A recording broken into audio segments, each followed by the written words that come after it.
How are you? Your day goes the way the corners of your mouth turn.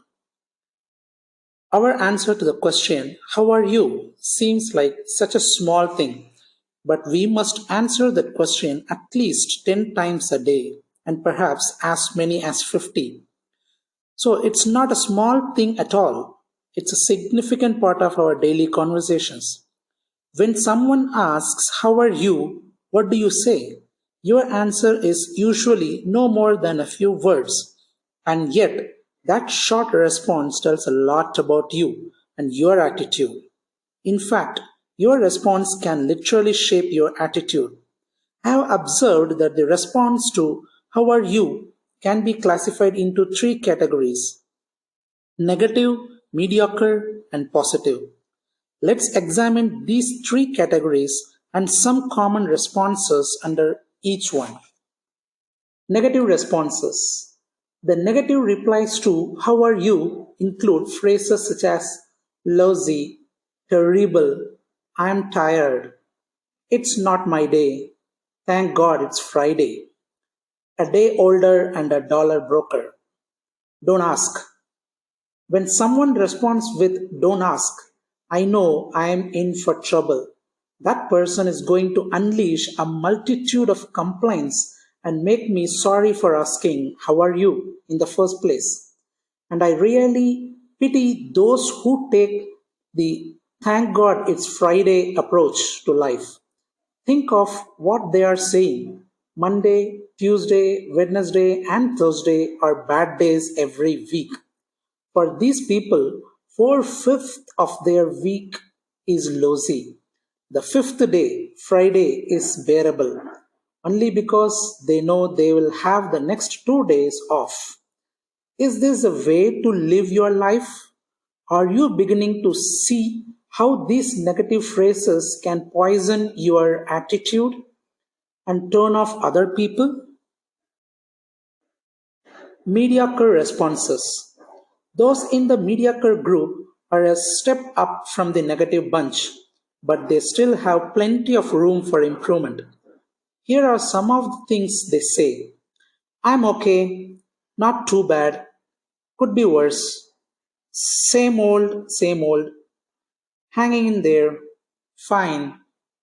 Do you really want to spend a lot of time with someone who thinks that life is not too bad? Is that the person you want to do business with? When we use words like these, we also diminish our energy.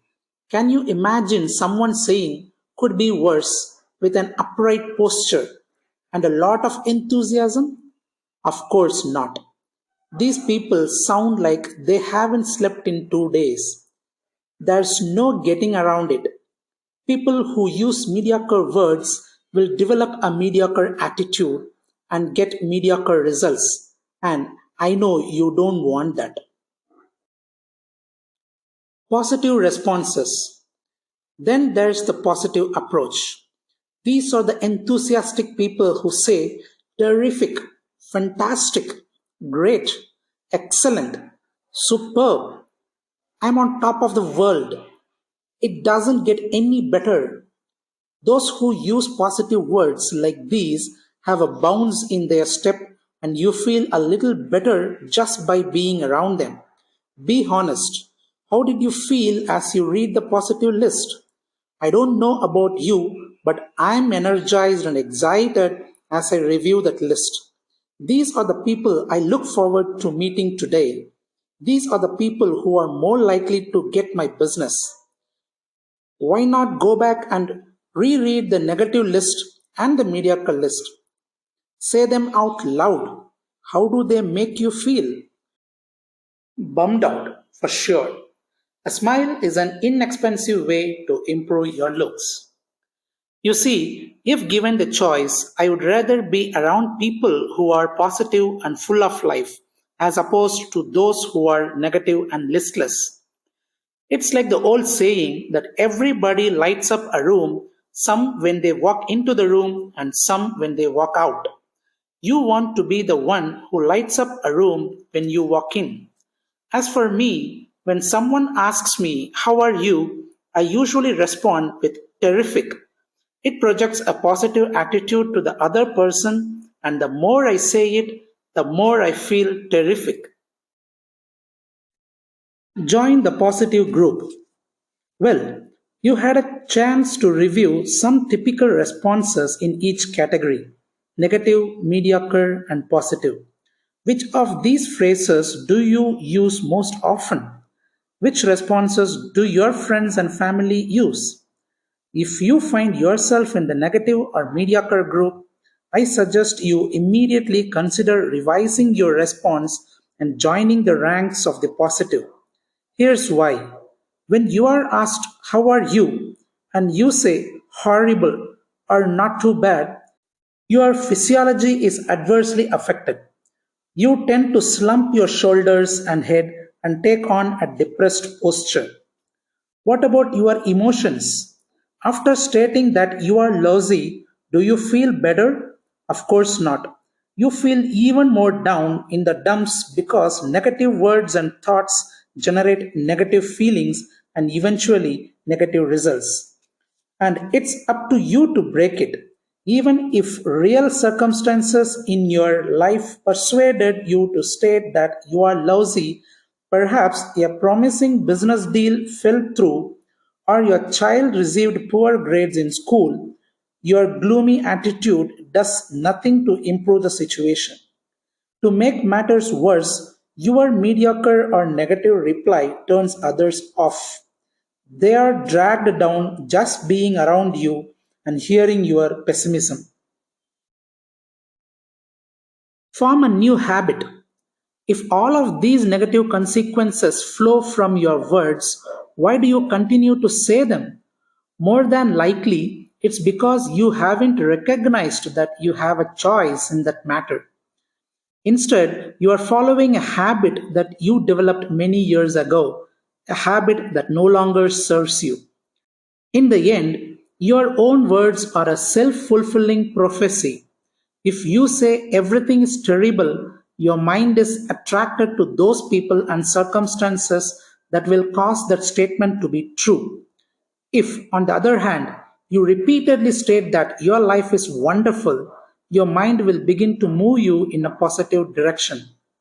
For instance, just consider what happens when you respond that you are excellent or terrific.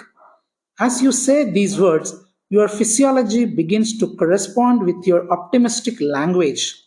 Your posture is more upright. Other people are attracted to your energy and vitality. Your business and personal relationships improve. Will all of your life's problems magically disappear? No, but you have set in emotion a very important principle. We get what we expect in life. I can tell you from first hand experience that this is one of the little things in life that makes a big difference. About 25 years ago, when someone asked me, "How are you?" I would say something like, "Okay," with very little energy. You know what I was doing? I was programming myself to have okay relationship with people. I was programming myself to have okay success. I was programming myself to have an okay attitude and an okay life. But then, thank goodness, I have learned that I didn't have a settle for an okay life. So I picked up my response a few notches and began to say, "Terrific." I said it with some energy. Sure, at first it was a little uncomfortable. Some people looked at me like I was a little strange. But after about a week, it started to come naturally to me. And I was amazed at how much better I felt and how people were much more interested in talking with me. Believe me, this is not rocket science. You don't need talent, money, or good looks to have a great attitude. You just need to get in the habit of using a high energy, positive response, and you will get the same exciting results as I got. Say you are well, or all is well with you, and God shall hear your words and make them come true. What if I don't feel terrific? Whenever I do a presentation and recommend to the audience that they give a very upbeat response to "How are you?", someone always comes up to me afterward and says, "What if I really don't feel terrific?" I don't want to lie to my friends and coworkers by telling them everything is wonderful when it is not. Now, don't get me wrong, I put the highest value on integrity and telling the truth. Yet, I don't think this is a matter of telling the truth. Let me explain. Assume for a moment that Sally feels tired. When someone at work asks her, "How are you?", she wants to be perfectly honest, so she says, "I am tired." Here's what will happen: Sally will reinforce the belief that she is tired. She will feel even more fatigued. She will probably slump her shoulders and let out a sigh. She'll have a lousy, unproductive day at work. And let's get back to the person who asked Sally the question and who probably regrets it now. That person also feels worse. After all, when someone tells you how tired she is, do you feel uplifted? No way. Just the suggestion of the word tired, and you start yawning. So Sally has brought herself down as well as her coworker. Okay, Sally goes home after her grueling day and now she is exhausted. So she plops into her favorite chair and opens the newspaper to look at the winning lottery numbers. As she pulls her own ticket out of her wallet, she discovers that she is holding the winning ticket. She just won $10 million. What do you think Sally would do? Remember, she is very tired. You and I both know that Sally would leap out of her chair, be jumping up and down, screaming and waving her arms in the air. You would think she was leading an aerobics class. Naturally, she would run to pick up the phone to call her family and friends. She would be a bundle of energy and would probably stay up all night celebrating and planning what to do with the money. But wait a second. 10 seconds ago, this woman was exhausted. Now she has got the energy of a 15-year-old cheerleader who has just been told she made the cheerleading squad. What happened in those 10 seconds to change someone from being utterly exhausted to wildly exuberant? Did she get a shot of vitamin B12? Did anyone throw a bucket of ice water in her face?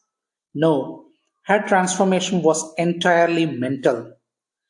Now, I am not trying to diminish what Sally was feeling. Her fatigue was very real, but it wasn't as much physical as mental. So, was Sally telling the truth when she said she was tired? It really has very little to do with the truth. It's a matter of what Sally chose to focus on. She could concentrate on feeling tired. That was one option. On the other hand, she could have thought about the many blessings in her life and felt very fortunate and energized. How we feel is very often a subjective matter. When we tell ourselves that we are tired, we feel tired. When we tell ourselves that we feel terrific, we feel energized. As you will recall from the lesson 2, we become what we think about. A cloudy day is no match for a sunny disposition by William Arthur Ward.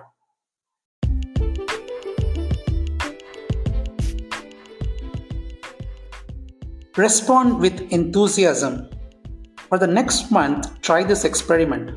When anyone asks, "How are you?", whether it's someone at work or a cashier at the store, respond with energy and enthusiasm that you are great or terrific.